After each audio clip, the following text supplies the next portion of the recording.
थाने में चोरी, पत्रकार की साइकिल हुई चोरी। जी, अब तक चोरियों की घटनाओं की सूचना चोरों को पकड़ने के लिए थाने पर दी जाती थी। पुलिस की सख्ती देखकर चोर अपना क्षेत्र भी छोड़कर भाग जाते थे, लेकिन लगता है अब चोरों पर से पुलिस का खौफ खत्म हो गया है। अब ये लोगों को घरों को छोड़िए इतने बेखौफ हो गए हैं कि थाने में घुसकर यह जानते हुए कि सीसीटीवी कैमरे लगे हुए हैं, चोरी की घटना को अंजाम देने से भी नहीं डर रहे हैं। मामला बलिया जनपद के सुखपुरा थाना परिसर का है, जहां से दिन दहाड़े पत्रकार की साइकिल चोरी हो गई है। थाना समाधान दिवस के दिन थाने पर समाचार संकलन गए पत्रकार की साइकिल थाना परिसर के अंदर से ही चोरी हो गई। उक्त मामला सुखपुरा थाने का है, जहां शनिवार को सरकार द्वारा आयोजित प्रत्येक शनिवार को थाना समाधान दिवस के अवसर पर समाचार संकलन करने गए क्षेत्रीय पत्रकार की साइकिल ही थाने परिसर के अंदर से चोरी हो गई। जब समाचार प्रतिनिधि समाचार लेकर वापस जाने के लिए अपनी साइकिल के पास गए तो वहां साइकिल ही नहीं थी। बहुत देर तक ढूंढने के बाद साइकिल न मिलने पर इस बात की सूचना पत्र पत्नी द्वारा सुखपुरा थानाध्यक्ष को दी गई, जिस पर थाने पर लगे सीसीटीवी के फुटेज को देखा गया, लेकिन चोर को पहचाना नहीं जा सका। अब सोचने की बात यह है कि उच्चक्के का मनोबल कितना बढ़ा हुआ है। थाना परिसर के अंदर से भी आसानी से साइकिल चुरा ले जा रहे हैं। लगता है उच्चक्कों को स्थानीय पुलिस का कोई खौफ ही नहीं है। गरीबों के आशियाने पर चलेगा बुलडोजर। जी हाँ, जमीन मालिकों के धोखे से 1 दर्जन परिवार के खून पसीने से बनाए गए आशियानों पर बुलडोजर चलने की नियत होने से गरीब परिवारों के होश उड़ गए हैं। इन परिवारों को जिला प्रशासन की तरफ से 3 दिन के अंदर मकानों को खाली करने की नोटिस थमा दी गई है। ये सभी मकान इस क्षेत्र के बनने वाले ग्रीनफील्ड एक्सप्रेसवे के अंदर पड़ रहे हैं। यह मामला बलिया जनपद के नगर पालिका क्षेत्र के वार्ड नंबर 11 का है। बता दें कि इन लोगों ने अपना घर बनाने के लिए भूस्वामियों से किस्तों में रकम देकर आशियाने के लिए जमीन का टुकड़ा हासिल किया है। पैसे देने के इन लोगों के पास स्टाम्प पेपर पर भूस्वामियों के हस्ताक्षर वाले सबूत भी हैं। भूस्वामियों ने इनसे पैसे तो ले लिए, लेकिन इनके नाम से रजिस्ट्री नहीं की। इस बीच यह क्षेत्र प्रस्तावित ग्रीनफील्ड एक्सप्रेसवे के रास्ते में आ गया। सरकार द्वारा इस एक्सप्रेसवे में पड़ने वाले सभी भूखंडों के स्वामियों से रजिस्ट्री कराकर उचित मुआवजा भी दिया गया। भूस्वामियों ने इन गरीबों से तो पैसे ले ही लिए थे, अब सरकार से भी ले लिए। अब ये गरीब न घर के रहे न घाट के। गरीब परिवारों के खून पसीने से बनाए गए आशियानों को सरकार द्वारा जमीनों के अधिग्रहण करने के कारण अब तोड़ा जाएगा, लेकिन तोड़ने से पहले जो तस्वीर सामने आई है वो हैरान कर देने वाली है। दरअसल मामला बलिया शहर के वार्ड नंबर 11 का है, जिसका एक बड़ा हिस्सा ग्रीनफील्ड एक्सप्रेसवे में आ रहा है।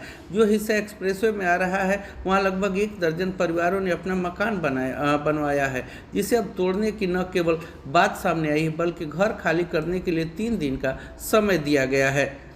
अब जरा इन तस्वीरों को देखिए। ये परिवार उसी जमीन पर घर बनाकर रह रहे हैं जिस हिस्से में एक्सप्रेसवे बनना है। अचानक घर तोड़ने की नोटिस हाथ में आया तो सबके पैरों से ज़मीन खिसक गई।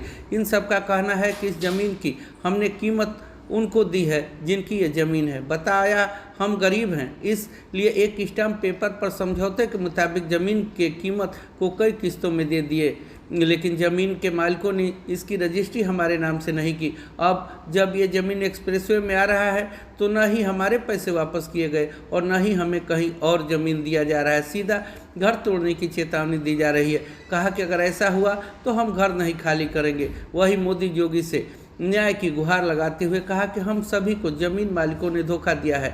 एक्सप्रेसवे अधिग्रहण जमीन की रकम भी सरकार से ले ली और हमसे भी जमीन की कीमत ले लिया। नतीजन हम कहीं के न रहे, हम आत्महत्या करने को मजबूर है। पीड़ित परिवारों ने सरकार से मुआवजा और जमीन की मांग की है।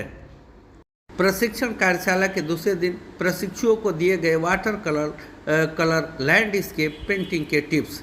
जी हाँ, Shri Murli Manohar town inter college के हाल में चल रहे ग्रीष्मकालीन चित्रकला प्रशिक्षण कार्यशाला के दूसरे दिन लैंडस्केप पेंटिंग के लिए टिप्स बताया गया।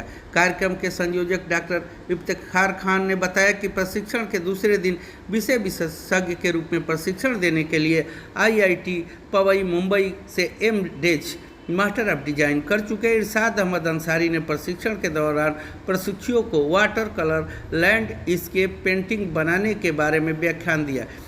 उसके बाद ऑन स्पॉट पेंटिंग के अंतर्गत विद्यालय भवन का प्राकृतिक दृश्य बनाकर जब पूर्ण किए तो प्रशिक्षण ले रहे नवांकुर चित्रकार देखकर आश्चर्यचकित हो गए।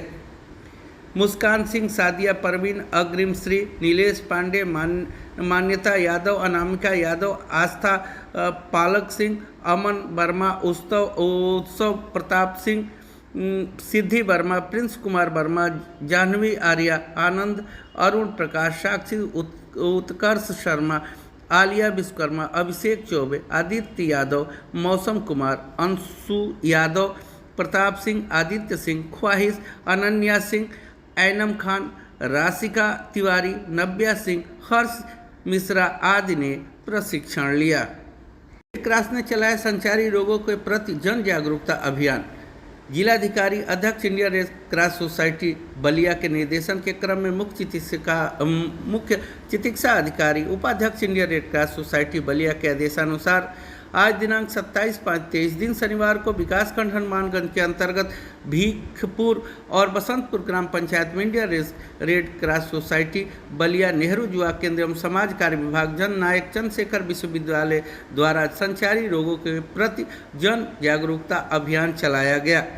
संचारी रोगों के प्रति जागरूक करते हुए रेड क्रॉस सोसाइटी बलिया से खुशबू तिवारी ने कहा कि 15 दिन से अधिक बुखार है तो हो सकता है काला जार एक गंभीर संचारी रोग है जो बालू मक्खी के काटने से फैलता है। अक्सर यह ग्रामीण क्षेत्रों में नमी वाले स्थानों, चूहों के बिलों, मकान की दरारों में पाई जाती है। इससे बचाव के लिए घर के आसपास साफ सफाई का ध्यान रख कर एवं मच्छरदानी का प्रयोग कर इस रोग से बचा जा सकता है। उन्होंने बताया कि किसी व्यक्ति को 15 दिन से अधिक बुखार आना, भूख नहीं लगना, खून की कमी, वजन घटना, त्वचा का रंग काला होना आदि काला जार के लक्षण हो सकते हैं। इसका सबसे मुख्य लक्षण त्वचा पर धब्बा बनना है। यदि किसी व्यक्ति में यह लक्षण दिखे तो तत्काल नज़दीकी प्राथमिक और सामुदायिक स्वास्थ्य केंद्र और जिला चिकित्सालय पर जांच कराकर पूरा इलाज कराएं। यश पांडे योगा प्रशिक्षक द्वारा सभी प्रतिभागियों को योगा कराया गया एवं नमामि गंगे परियोजना के तहत कैच द रेन योजना के तहत पानी के दुरुपयोग एवं जल संरक्षण पर जागरूक किया गया।